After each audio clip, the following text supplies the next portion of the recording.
Livro Jesus no Lar. Chico Xavier, pelo espírito Neio Lúcio. Prefácio.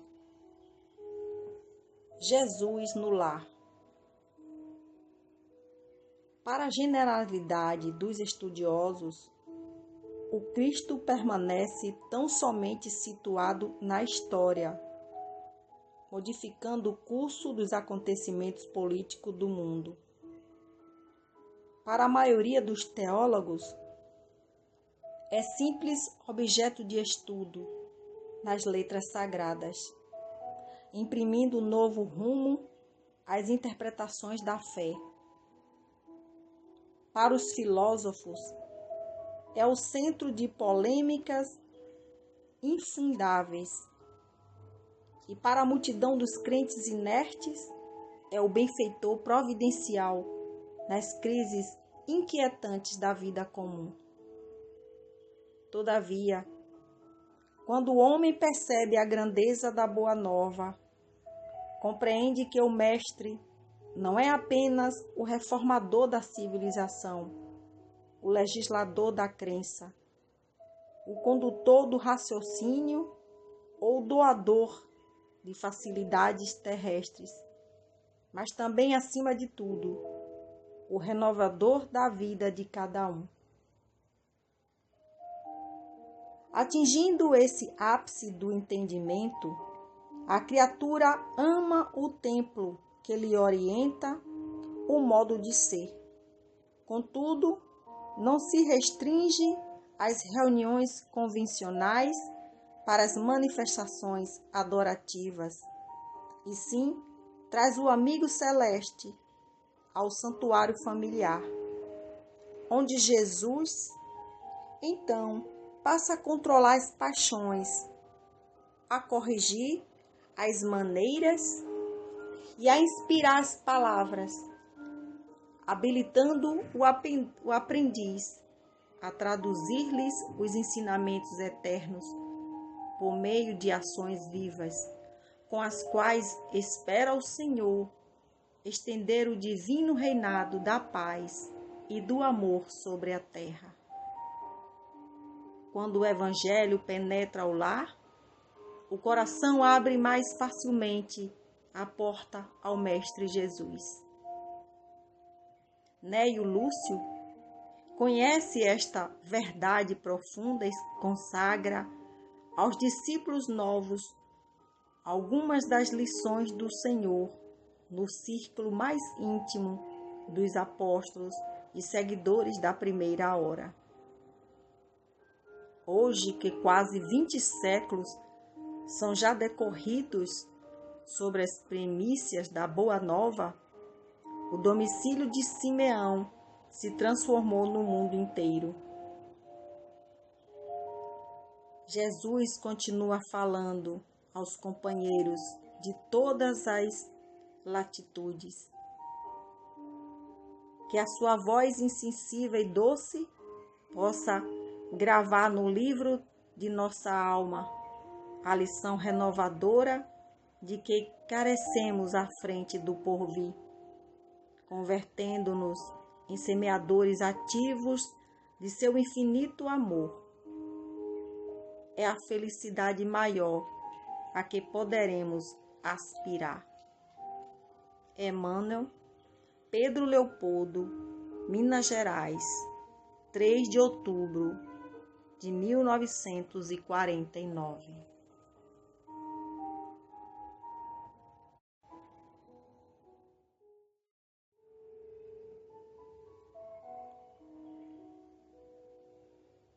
Capítulo 1. O culto cristão no lar. Povoara-se o firmamento de estrelas, dentro da noite prateada de luar, quando o Senhor, instalado provisoriamente em casa de Simão Pedro, tomou os sagrados escritos e, como se quisesse imprimir novo rumo à conversação que se fizera improdutiva e menos edificante, falou com bondade. Simão, Que faz o pescador quando se dirige para o mercado com os frutos de cada dia? O apóstolo pensou alguns momentos e respondeu hesitante: Mestre, naturalmente escolhemos os peixes melhores.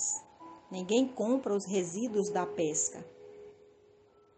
Jesus sorriu e perguntou de novo: E o olheiro? Que faz para atender a tarefa a que se propõe? Certamente, Senhor, modela o barro, imprimindo-lhe a forma que deseja. O amigo celeste, de olhar compassivo e fulgurante, insistiu: E como procede o carpinteiro para alcançar o trabalho que pretende?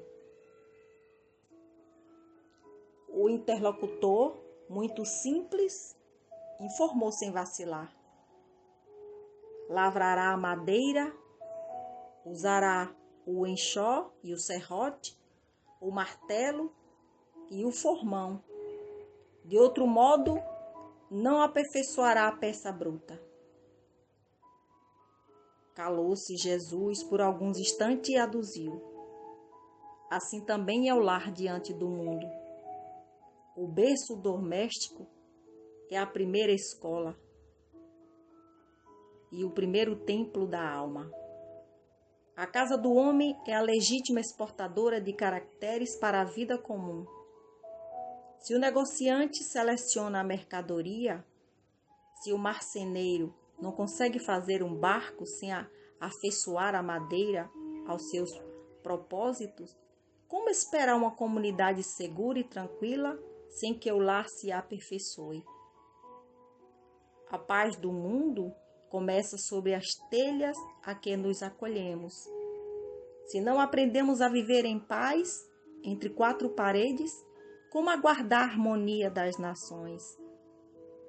Se nós não habitemos a amar o irmão mais próximo, associado à nossa luta de cada dia, como respeitar o eterno Pai que nos parece distante? Jesus relanceou o olhar pela sala modesta, fez pequeno intervalo e continuou: Pedro, acendamos aqui, em torno de quantos nos procuram, a assistência fraterna, uma claridade nova. A mesa de tua casa é o lar de teu pão. Nela recebes do Senhor o alimento para cada dia. Por que não está lá ao redor dela a sementeira da felicidade e da paz, na conversação e no pensamento? O Pai que nos dá o trigo para o celeiro, por meio do solo, envia-nos a luz pelo céu.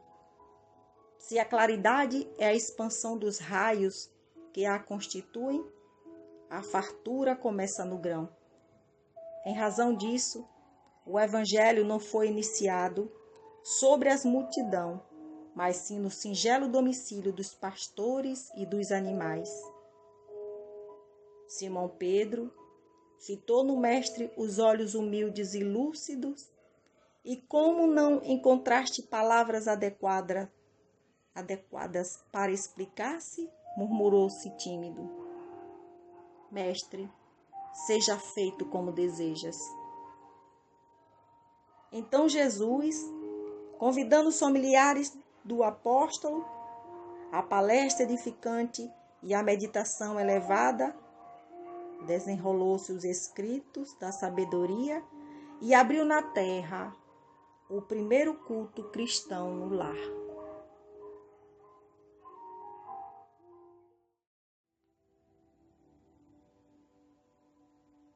Capítulo 2.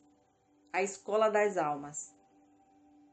Congregados em torno do Cristo, os domésticos de Simão ouviram a voz suave e persuasiva do Mestre, comentando os sagrados textos. Quando a palavra divina terminou a formosa preleção, a sogra de Pedro indagou, inquieta: Senhor, afinal de contas, que vem a ser a nossa vida no lar? contemplou a ele significativamente, demonstrando a expectativa de mais amplos esclarecimentos, e a matrona acrescentou: iniciamos a tarefa entre flores, para encontrarmos depois pesada colheita de espinhos. No começo, é a promessa de paz e compreensão. Entretanto, logo após, surgem pedras e dissabores. Reparando que a senhora Galileia se sensibilizara até às lágrimas, deu-se pressa a Jesus em responder: o lar é a escola das almas, o tempo onde a sabedoria divina nos habilita, pouco a pouco, ao grande entendimento da humanidade. E sorrindo perguntou: que fazes inicialmente as lentilhas antes de servi-las à refeição?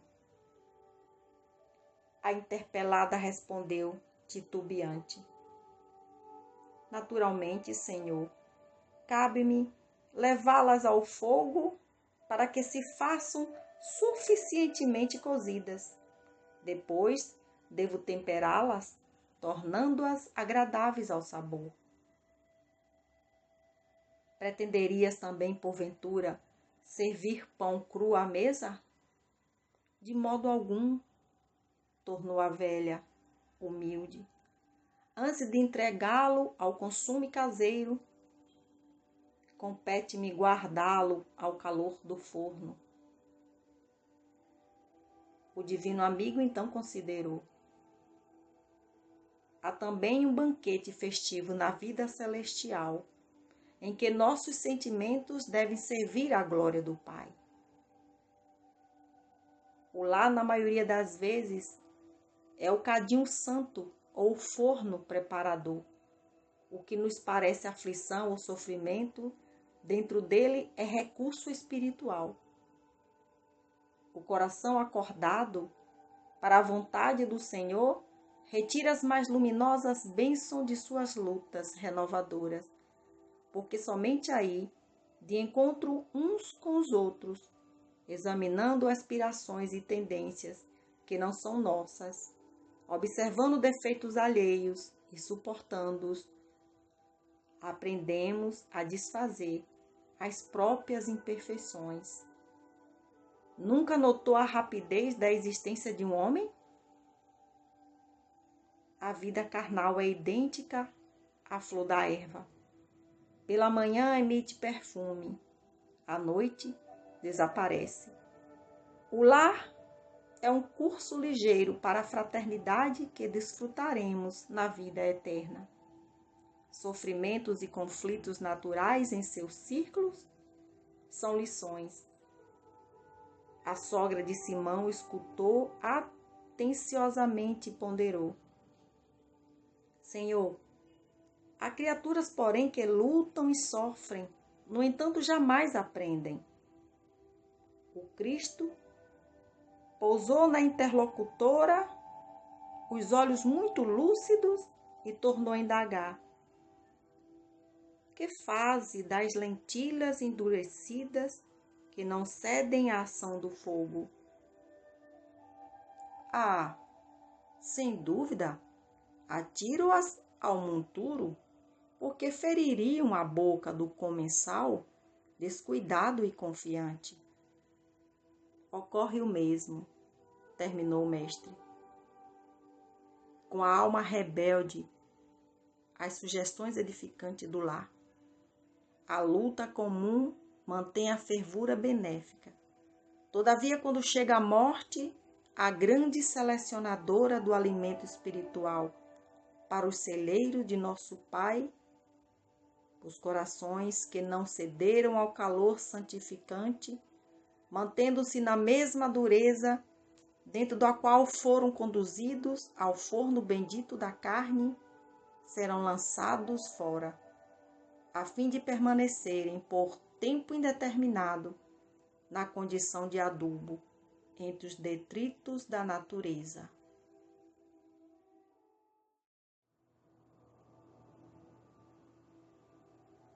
Capítulo 3. Explicações do Mestre. Em plena conversação edificante, Sara, a esposa de Benjamim, o criador de cabras, ouvindo comentários do Mestre nos doces entendimentos do lar de Cafarnaum, perguntou, de olhos fascinados pelas revelações novas: a ideia do reino de Deus em nossas vidas é realmente sublime. Todavia, como iniciar-me nela? Temos ouvido as pregações à beira do lago e sabemos que a Boa Nova aconselha, acima de tudo, o amor e o perdão. Eu desejaria ser fiel a semelhantes princípios, mas sinto-me presa a velhas normas. Não consigo desculpar os que me ofendem. Não entendo uma vida em que troquemos nossas vantagens pelos interesses dos outros. Sou apegada aos meus bens e ciumenta de tudo que aceito como propriedade minha. A dama confessava-se com simplicidade, não obstante o sorriso desapontado de quem encontra obstáculos quase invencíveis. Para isso, comentou Pedro, é indispensável a Boa Nova. Com a fé em nosso Pai Celestial, aventurou a esposa de Simão, atravessaremos os tropeços mais duros.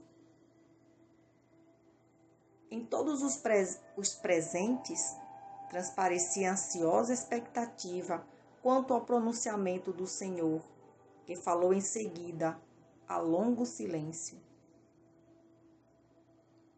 Sara, qual é o serviço fundamental de tua casa?